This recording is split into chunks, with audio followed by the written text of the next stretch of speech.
నమస్కారం. తీర్థయాత్ర కార్యక్రమానికి స్వాగతం. శ్రీనివాసుడి సత్కృప అనంతమైన నిధి. ఆ దివ్య జలనిధిలో భక్తులందరూ తనివి తీరా ఓలలాడవచ్చు. సర్వవ్యాపకుడైన పరమాత్మ కలియుగంలో శ్రీ వెంకటేశ్వరుడిగా సాకారమయ్యాడు. ఆనంద నిలయేశ్వరుడిగా తిరుమలపై వేంచేసిన స్వామి తన వ్యాపకత్వాన్ని సర్వే సర్వత్రా చాటుకుంటున్నాడు. ఎంత మాత్రమున ఎవ్వరు తలిచినా అంత మాత్రమే నీవు అని అన్నమాచార్యుడు కీర్తించినట్లుగా భక్తుల భావాలలో, హృదయ సంవేదనలలో స్వామి మూర్తిమత్వం ఒదిగి ఉంటుంది. ఆ పరంపరలో ఎన్నో శ్రీనివాస దివ్యధామాలు వెల్లివిరుస్తున్నాయి. ఆ నేపథ్యంలోనిదే మహారాష్ట్రలోని నాందేడ్ పట్టణం ధానేశ్వర్ నగర్లో నెలకొన్న శ్రీ చిన్మయ వెంకటేశ్వర మందిరం. ఈ మందిర విశేషాంశాల్ని నేటి తీర్థయాత్రలో తిలకిద్దాం.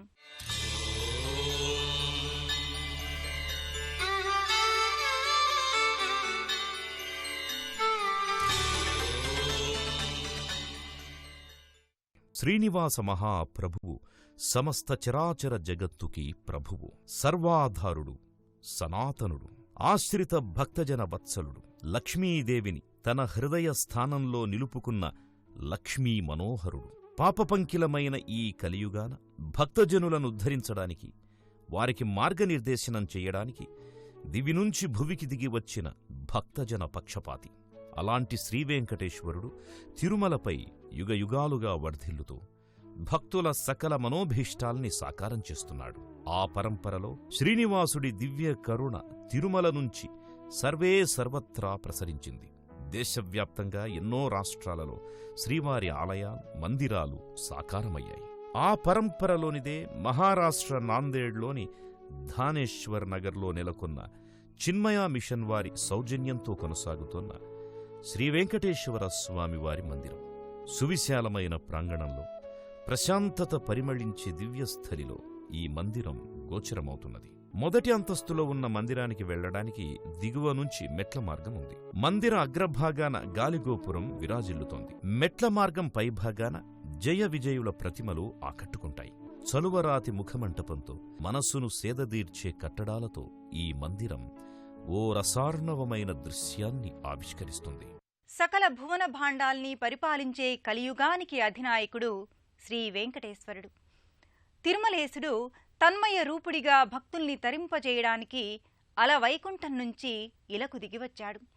నాందేడ్లోని ధానేశ్వర్ నగర్లో నెలకొన్న ఈ మందిరంలోని గర్భాలయంలో స్వామి సమ్మోహనాకృతి నవనమోన్మేషంగా ప్రకటితమవుతుంది. 12 అడుగుల భారీ విగ్రహాకృతిలో సౌందర్యమంతా పోతపోసినట్టుగా శ్రీవారి దివ్యమంగళ విగ్రహం భక్తుల ముంగిట సాకారమవుతుంది. శ్రీ పద్మనాభ పురుషోత్తమ వాసుదేవ వైకుంఠ మాధవ జనార్దన చక్రపాణి శ్రీవత్స చిహ్న శరణాగతి పారిజాత అంటూ శ్రీవేంకటేశ్వరుణ్ణి ఎన్నెన్నో పేర్లతో భక్తులు ఆర్తిగా కీర్తిస్తారు. ఏ పేరుతో పిలిచినా స్వామి స్పందిస్తాడు, భక్తుల మొరల్ని ఆలకిస్తాడు. తిరుమలలో ఉన్న రూపం ఎక్కడ ఉన్నా అది శ్రీవారి దివ్యమంగళ ఆకృతే. అందుకు నిదర్శనమే నాందేడ్లోని ధానేశ్వర్ నగర్లో ఉన్న ఈ మందిరం. గర్భాలయంలో దివ్య సమ్మోహన రూపంలో స్వామి గోచరమవుతాడు. సంపూర్ణ అలంకార యశస్సుతో సర్వతేజోమయ సౌందర్యాత్మక నిధిగా స్వామి దర్శనమిస్తున్నాడు. వరాహ పురాణంలో శ్రీనివాస వైభవాన్ని వర్ణించిన రీతిలో శ్రీవేంకటేశ, నువ్వు లక్ష్మీదేవికి నివాసమైన లక్ష్మీ నిలయేశుడివి, సద్గుణ సముద్రుడివి, సంసారసాగరాన్ని తరింపజేయడానికి విచ్చేసిన పుణ్యరాశివి, వేదాంత వేద్యుడివి, భక్తులకు సత్వరం స్వాధీనమయ్యే పరమదయామూర్తివి అంటూ స్వామిని వివిధ రీతుల్లో కీర్తిస్తారు. సంసారసాగర సముత్తరణైకసేతో అని స్వామిని శ్లాఘిస్తారు. సంసారం అనే సాగరాన్ని జయప్రదంగా, శుభప్రదంగా అధిగమించడానికి శ్రీనివాస మహాప్రభువు దారిదీపమై భాసిల్లుతున్నాడు.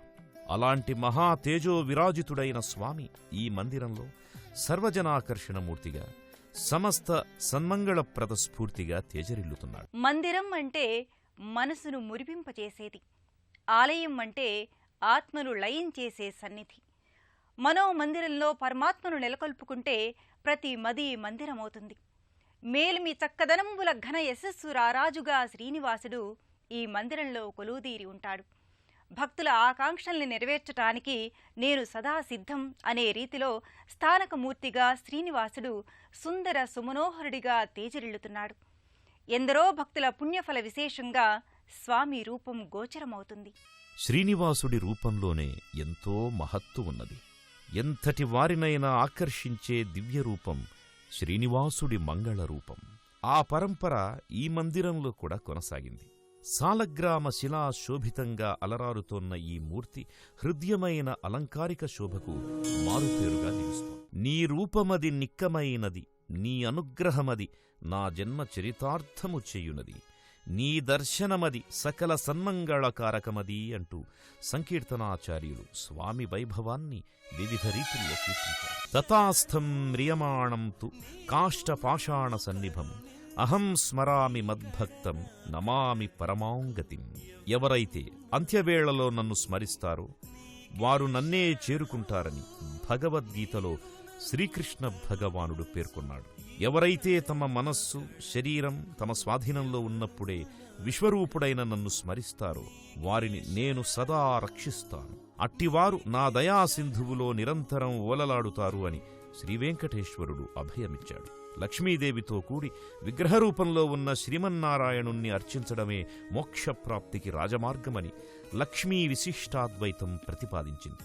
ఈ మందిరంలో నెలకొన్న మహావిరాన్మూర్తి శ్రీనివాసుడి హృదయ భాగంలో వ్యూహ లక్ష్మిగా అమ్మవారు దర్శనమిస్తున్నారు.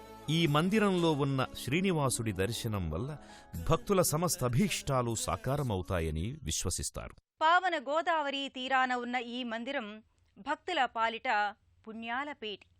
పలు ఉపాలయాలతో చూడచక్కటి ముఖమంటప సౌందర్యాతిశయంతో ఈ మందిర ప్రాంగణం భక్తులకు భవ్యానందాన్ని పంచుతుంది.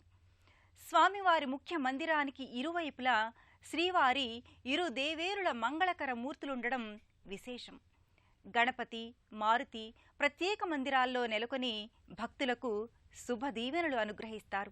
దక్షిణ గంగా గోదావరి సమీపాన ఉన్న ఈ మందిరం మరింత పవిత్రతను ప్రత్యేకతను సంతరించుకుంది. మరాఠీ సీమ గోదావరికి పుట్టిల్లు. గోహత్యాపాతకం సంక్రమించిన గౌతమ మహర్షి శివుడి కోసం చేసిన తపస్సు వల్ల గోదావరి అవతరించింది అంటారు. స్థూల శంకర రూపాలుగా భావించే 5 శిఖరాల్లో ఒకటైన బ్రహ్మగిరి నుంచి గోదావరి ఉద్భవించింది. గోవును బతికించి సకల సంపదలు వృద్ధి చెందడానికి కారకమైంది కాబట్టి ఆ జలవాహిని గోదావరి అయినది. జలసిరులు వెల్లివిరిసిన చోట నాగరికత పరిఢవిల్లుతుంది, జీవన వికాసం ప్రచోదనమవుతుంది. అందుకే సనాతన ధర్మంలో జలనిధుల్ని ప్రత్యేక దైవ సత్యరూపాలుగా ఆరాధిస్తారు. నదీనదాల పట్ల కృతజ్ఞత ప్రకటిస్తారు. ఆ నేపథ్యంలో దక్షిణ జీవనవాహిని అయిన గోదావరి నదికి ఎంతో ప్రశస్తి, ప్రత్యేకత ఉన్నాయి. పావన చరితగా, జీవన సరితగా, సకల సంపత్ సమేతగా గోదావరి సాకారమయ్యింది. గోదారమ్మ తన పుట్టినింట పులకరింతగా, భక్తి పారవస్య సంభరితంగా వర్ధిల్లుతోంది. ఆ పరంపరలో గోదావరి తీరాన ఉన్న ఈ మందిరం ఎంతో ఆధ్యాత్మిక ప్రశాంతతను భక్తులకందిస్తోంది. శ్రీవారి నెలవుతో పాటు శ్రీహరి ఇరుదేవేరులైన శ్రీమహాలక్ష్మి, పద్మావతీదేవి విగ్రహాకృతులు ముఖమంటపంలో ఉంటాయి. ప్రధానాలయానికి, గర్భాలయానికి ఇరువైపులా ఈ తరహాలో ఇరుదేవేరులు ఉండడం ఇక్కడి ప్రత్యేకత. ఈ ముఖమంటపంలోనే సర్వకార్య సిద్ధిప్రద మహాగణపతి మందిరమున్నది. చిన్మయ మిషన్ ఆధ్వర్యంలో నిర్మితమైన ఈ శ్రీవారి సన్నిధి అద్వితీయమైన ప్రశాంతతకు ఆలవాలం. 2 అంతస్తులతో కూడిన ఈ కట్టడం చిన్మయ మిషన్కు సంబంధించిన మందిరాలలో పేరెన్నిక కన్నది. ఈ సంస్థకు సంబంధించిన ఆధ్యాత్మిక గురువులెందరో ఈ మందిరాన్ని సందర్శించారు. సామాజిక సేవ ద్వారా ఆధ్యాత్మిక చింతన అనే సందేశాన్ని చిన్మయ మిషన్ ఈ తరహా మందిరాల నిర్మాణం ద్వారా అందిస్తోంది. చిన్మయ మిషన్ ఆధ్వర్యంలో ఈ మందిరం నిర్మితమైంది. మందిర నిత్య వ్యవహారాలు ఈ సంస్థ ఆధ్వర్యంలోనే కొనసాగుతున్నాయి. దేశవ్యాప్తంగానే కాక ప్రపంచవ్యాప్తంగా కూడా చిన్మయ మిషన్ ఎన్నో మందిరాలు, ఆలయాలు, ఆధ్యాత్మిక కేంద్రాల్ని నిర్మించి నిర్వహిస్తోంది. ఆ పరంపరలోనే ఈ మందిరం కూడా ఆవిష్కారమైంది. ఆధ్యాత్మిక చింతన ద్వారా సామాజిక పరివర్తన అనే నినాదంతో చిన్మయ మిషన్ తన కార్యక్రమాన్ని కొనసాగిస్తోంది. ఉపనిషత్తులోని దివ్యజ్ఞానాన్ని, భగవద్గీతలోని విలువల్ని మానవాళికి చేరువ చెయ్యాలనే లక్ష్యాన్ని చిన్మయా మిషన్ నిర్దేశించుకుంది. చిన్మయానంద సరస్వతి ఈ సంస్థను స్థాపించారు. ఆ తరువాత స్వామి స్వరూపానంద నేతృత్వం వహించారు. తేజోమయానంద సరస్వతి, చిదానంద సరస్వతి వంటి ఆధ్యాత్మిక గురువులు ఈ సంస్థ అభివృద్ధికి కృషి చేస్తున్నారు. సత్యం, ధర్మం, శాంతి, ప్రేమ అనే సూత్రాల ప్రాతిపదికగా విశ్వశాంతిని నెలకొల్పడానికి చిన్మయా మిషన్ అనేక కార్యక్రమాలను నిర్వహిస్తోంది. ఆ నేపథ్యంలో సాకారమైనదే నాందేడ్ శ్రీవెంకటేశ్వర స్వామివారి మందిరం. ఈ మందిర దర్శనం భక్తులందరికీ ఆధ్యాత్మిక ఆనందాన్ని, మానసికోల్లాసాన్ని అందిస్తుంది. సకల మనోకామ్యాల్ని నెరవేరుస్తుంది. నిగమాగమ సంవేద్యుడు, సకల భక్త కోటి ఆరాధ్యుడు శ్రీ వెంకటేశ్వరుడు. అందరి హృదయాలలో వెలిగే పరంజ్యోతి పరమాత్మ శ్రీనివాసుడు. అభయవరద హస్తాల్ని ప్రదర్శిస్తూ నన్ను సేవిస్తే అభయం, నన్ను ఆశ్రయిస్తే మీకు వరప్రదాయకం అనే సందేశాన్ని శ్రీవారు తన మూర్తిమత్వం ద్వారా అందిస్తున్నారు. ఆ శ్రీనివాస పరబ్రహ్మకు వందనాల్ని సమర్పించుకుందాం. మరో క్షేత్ర సందర్శనంతో మళ్ళీ కలుసుకుందాం.